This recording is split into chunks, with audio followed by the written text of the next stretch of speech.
Satchidananda-rupaya Vishvotpatyadi-hetave Tapatraya-vinashaya Shri Krishnaya Vayam Numaha.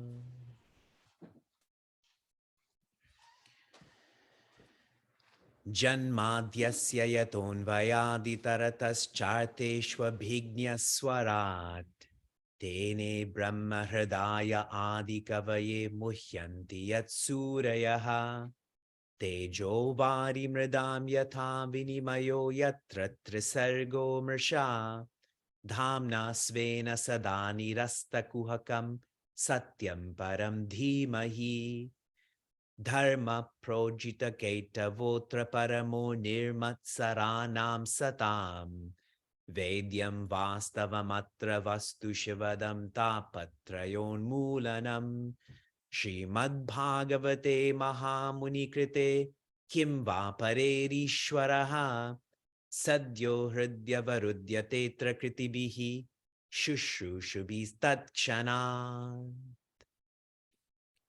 Hari Om and greetings from Seattle. Yesterday, I was at the University of Washington facilitating a workshop on Make Happiness a Priority. Make happiness a priority.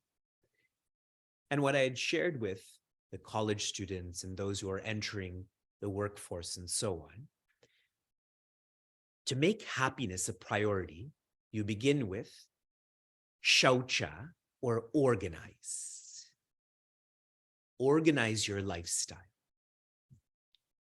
Next is swadhyaya, or reflect. When one's lifestyle is organized, they have the bandwidth to reflect on who they are, particularly their weaknesses. Next is tapa, which means to practice. Practice purging one's weaknesses, burning down one's comfort zone. Next is pranidhana. Pranidhana means serve. When we serve, the best in us comes out. And I shared with the college students that if I was coming to their apartment for coffee or a meal, they probably would have cleaned it before I came. Probably. It's not guaranteed, but probably. And the point is, because they may feel like they're serving me. They may. And so they clean their room. The best in them comes out.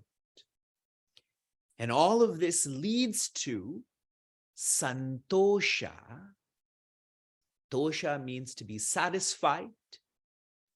The prefix S-A-M, santosha, means to be self-satisfied. And put very simply, it's to enjoy your own company, your own nature. I'm zooming into how pranidhana leads to santosha, or when one serves, one enjoys. I offered a related message to Chinmaya Mission Cleveland last Sunday, before all of you had joined. One of our young adults had offered a bhajan. And see, I'm using the word offered and not sung. And after she had offered a bhajan, then everyone was clapping. And it's an instinctive form of support to clap. But I shared with everyone that she's not performing, she's offering. And so in our culture, after a bhajan, we complete this with a Jai Jaikar. So if there's a bhajan on Bhagwan Shiva, then we'll say, Om Namah Parvati Pataye. So that's our way of showing that this is not a performance, but this is a prayer. Why I'm sharing all of this with you is Bhagavata, Vedanta and Bhagavata. Today is our 140th class. For 140 weeks, we've been immersed in Bhagavata, Vedanta and Bhagavata. we are training ourselves to offer. Offer what you have, and then offer what you are. This is so aligned with contemplation, aligned with renunciation. When one approaches self-development through Sanatana Dharma, then one of the first teachings or guidances in the sadhana chatushtaya, which means these 4 qualities are required, are critical for one to be more disciplined, for one to evolve. The first of these qualities is Viveka, a really solid word, and all those who are named by this, they inevitably have such, such qualities. So Viveka is having the clarity of what is destructive and what is productive. What do I do that's destructive? What do I do that is productive? All in reference to happiness. Viveka. The next quality is Vairagya. Vairagya is one letting go of that which is destructive. Shared in the context of yoga, it is the yamas, the don'ts. And shared in the context of Bhagavata, it is reducing our vices. Viveka, the clarity of destructive, productive. Vairagya, letting go of that which is destructive. The next quality is the Shat Sampatti. Let me simplify that and just say Sampatti. Okay? Sampatti. And this is us holding on to that which is productive. You let go of what's destructive, you hold on to that which is productive towards happiness. In the language of yoga, this is the niyamas, the do's. In the context of Bhagavata is more virtues. Less vices, more virtues. Viveka, Vairagya, Sampatti, all of this is an investment into mumukshutva. These are investments into mumukshutva. Mumukshutva is the sense of freedom.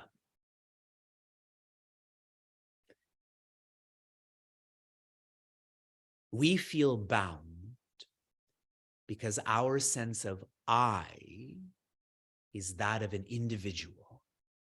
You are an individual, I'm an individual. We actually limit each other. Right now I'm in Seattle, I'm in a home, and there's many people who are sitting in this space. And if someone is sitting too close to another, they're binding each other, correct? If not physically, at least mentally, they're thinking, why is this person sitting so close to me? That comes with feeling you're an individual. Now, do you feel that with your hands? Is your left hand complaining about your right hand? There's no sense of individuality.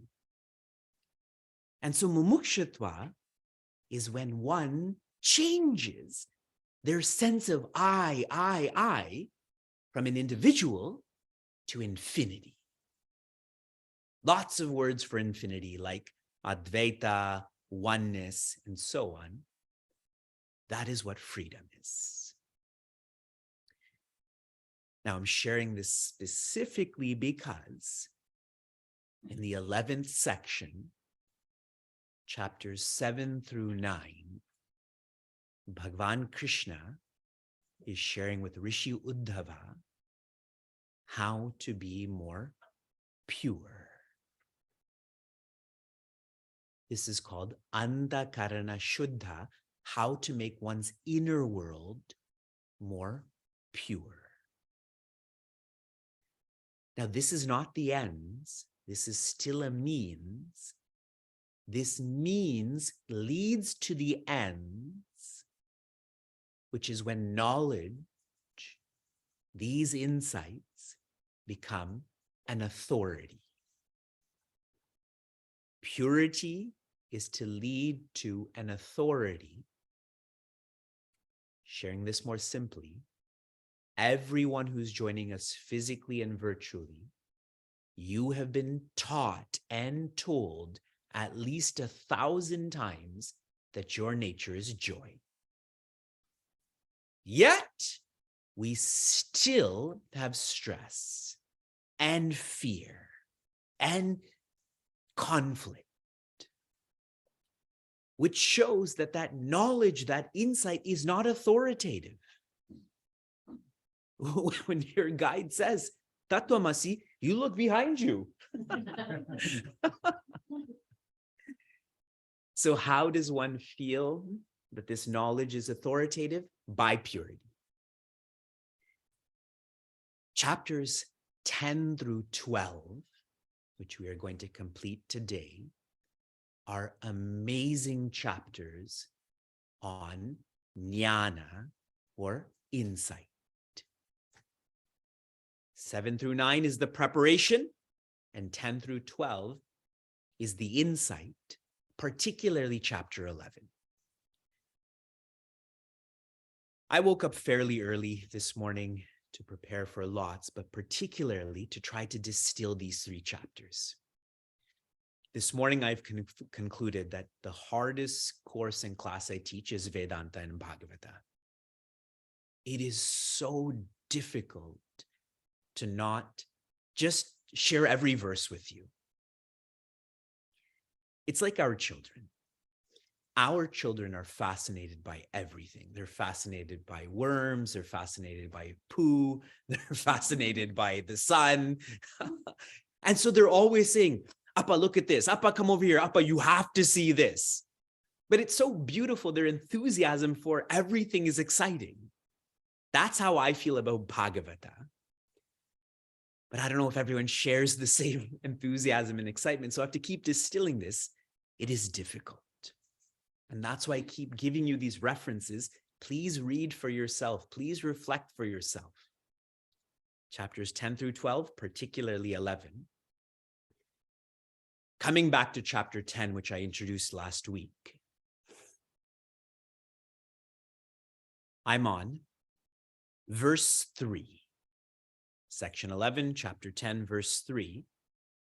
Bhagavan Krishna is teaching Rishi Uddhava.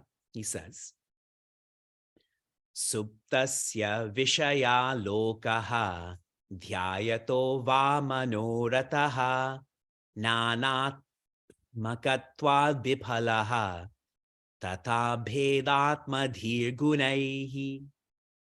I explained this last week, but put very simply, all of the pleasure that we experience in this waking state, vacations, good food, a comfortable friend circle, all of it has the same reality as a dream. A dream is always changing. So is all that we experience in the waking state. So why invest in it? Now that seems like a really radical message. Refine this to why invest in pleasure thinking your return is going to be peace?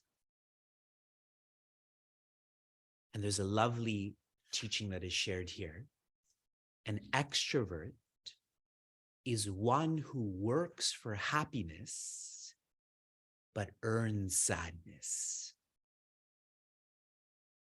I think that describes a lot of what we do in the week. We're all working for happiness, but what are we actually earning is sadness. Such insights help us to be less vicious, to reduce our vices. Now, conversely, how can one be more virtuous? I'm in the same chapter. I'm moving to verse 12. This is a beautiful visualization. Please try to imprint this in your intellect. Contemplate on this. 11, 10, 12. Again, Bhagavan Krishna is teaching Rishi Uddhava. Acharyo ranir adyasyat ante vasyuttararanihi tatsandhanam pravachanam vidyasandhi sukavahaha. Try to see what I'm showing you, and then if you wish, you can take notes.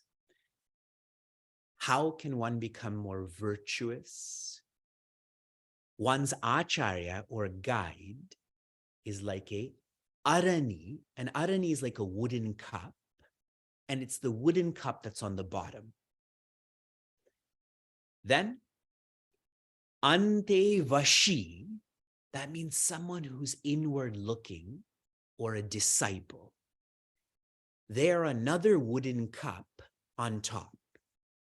So one's guide is here, and we are here. Tat sandhanam pravachanam, and then there's a middle wooden stick. Wooden cup, wooden stick, wooden cup. And that wooden stick is pravachana, that is discourse, that is teachings, that is guidance. And what happens? Everyone is to engage. The top cup is moving, the bottom cup is moving, the stick is moving. And what happens when all of this wood is engaging in each other? Fire is created, correct? In the jungle, they didn't have Bic lighters. They had to create their own source of fire and heat and so on. And this fire, vidya sandhihi sukavahaha, this fire that comes from this reflection, from this relationship, avahaha, it brings, it radiates sukha or joy. Do you feel that? I feel I am most quiet, most peaceful when I am listening to my master. There is no world when I'm listening to my master. And I love when teachings come from scripture and my own experiences, like your own experiences, validate that. It helps one to have more faith. A distilled teaching that is shared in this chapter is, we all think that we're different bodies. This is my physical body. I have a social media body too, correct? We all have these different bodies. And the teaching of a guide is, you are not the body, you are the spirit. What I had shared with the children in Cleveland, articles are not going to make you happy. It is awareness that is going to make you happy. The body is an article. The spirit is awareness. That's chapter 10. We continue to chapter 11.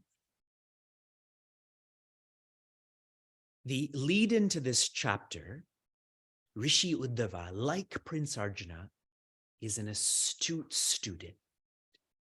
And he ends chapter 10 asking Bhagavan Krishna, who is free? He says, you are the best person, as in Bhagavan Krishna is the best person to teach who is free. He shares that rarely does anyone talk about freedom. And if we think of our conversations in the past week, just this year, you can probably count how many times you had a conversation about freedom. That counting is probably in a study group. Rishi Uddhava says, I'm confused about freedom. Who is free? Please note, is Rishi Uddhava really confused about freedom?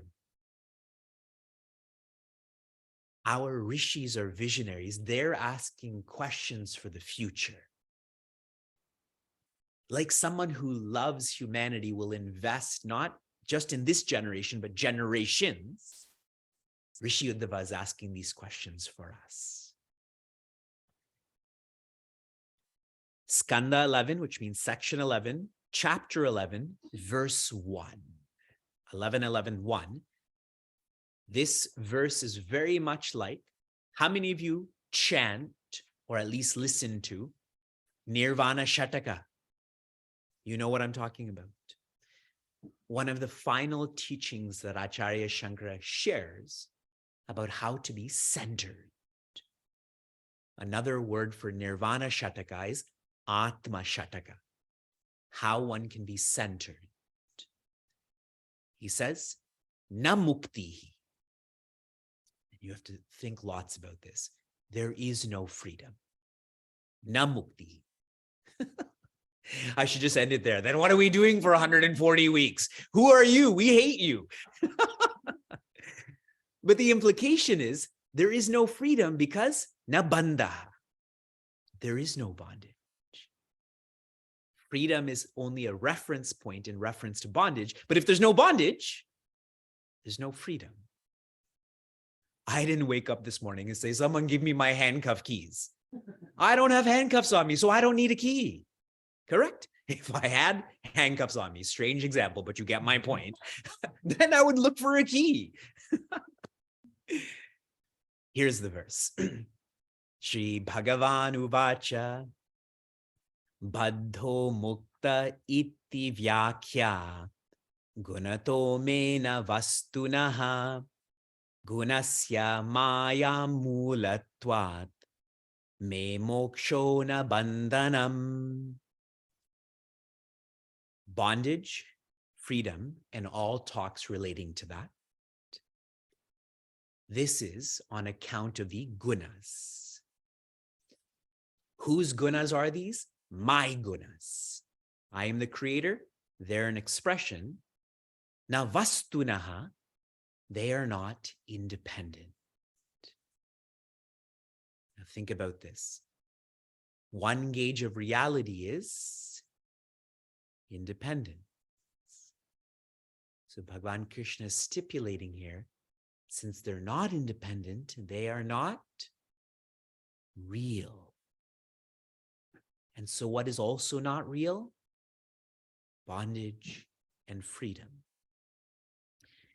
Gunasya maya mulatvat.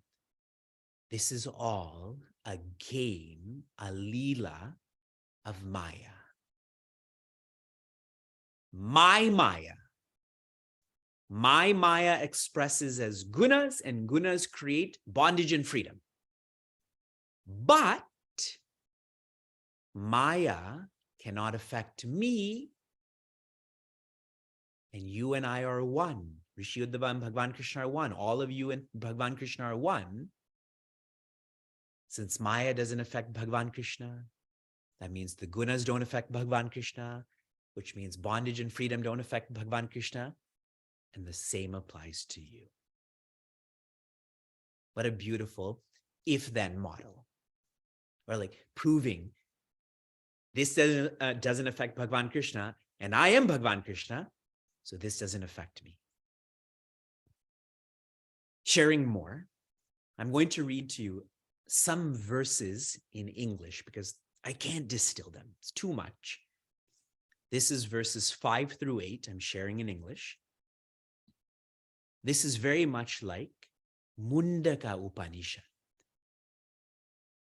For those who have a copy of Pujya Swami Chinmayananda's teachings on Mundaka Upanishad, what is on the cover? A tree. And who's living in that tree? 2 birds. See, Twitter also owns its royalties too. Sanatana Dharma, particularly to Mundaka Upanishad. As I'm reading this, close your eyes and reflect lots. It is not beautiful, but it is insightful. Bhagavan Krishna says to Rishi Uddhava, I shall first tell you about the difference between the Jiva and Ishvara. The former bound and the latter free, occupying the same residence, the body, but having conflicting attributes like sorrow and bliss.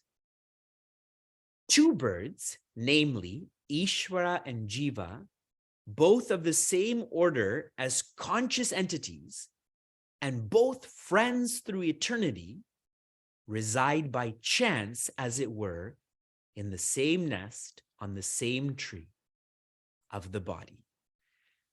Of these, one bird, the Jiva, eats the fruits of that tree, while the other, Ishvara, though not eating the fruits, thrives splendidly on the same tree.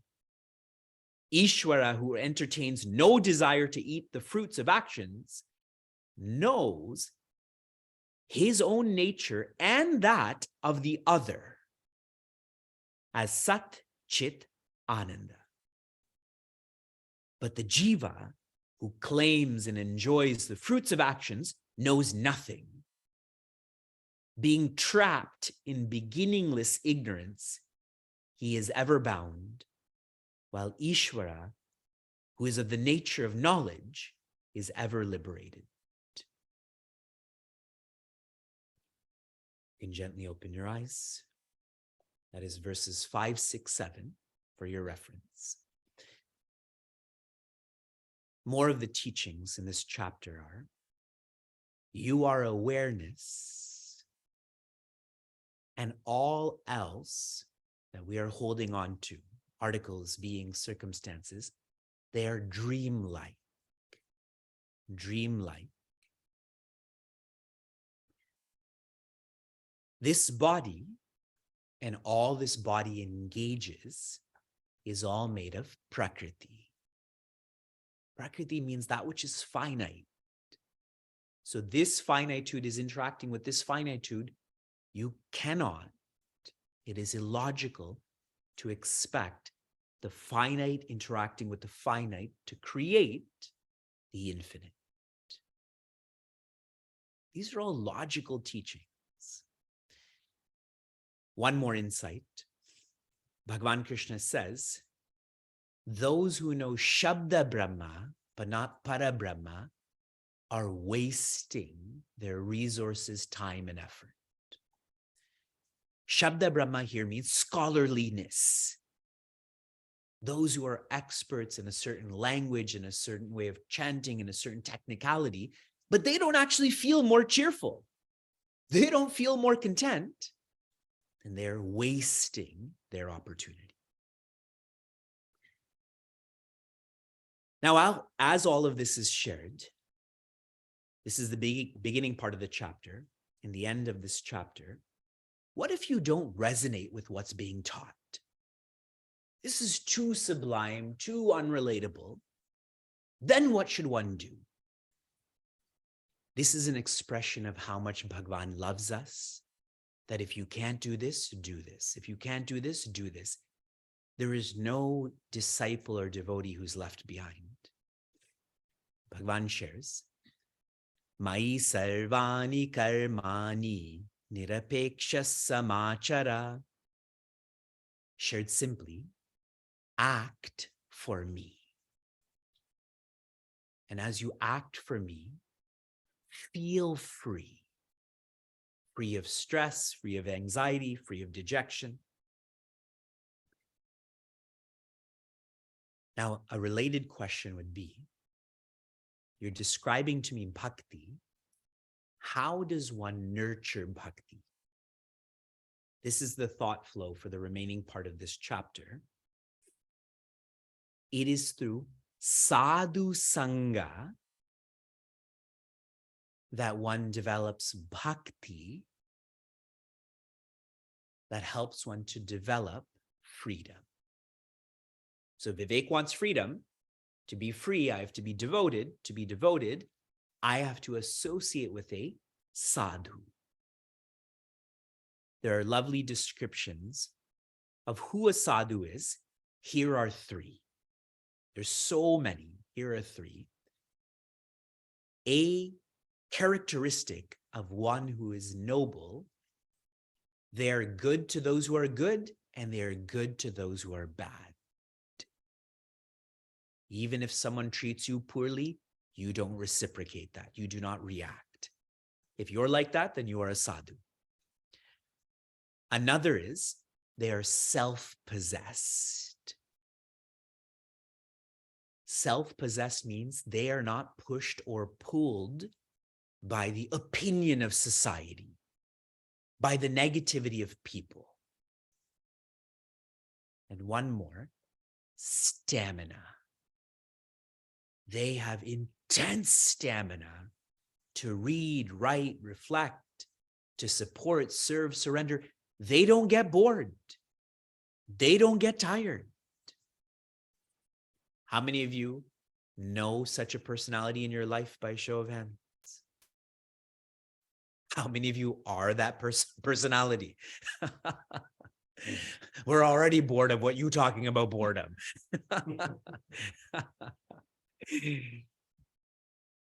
When one associates with the sadhu sangha, then one nurtures bhakti. So now here are some expressions of bhakti, okay? Again, these are beautiful tests to see if we're actually following. One is, a bhakta never uses what they have offered to Bhagavan. They never use what is offered to Bhagavan.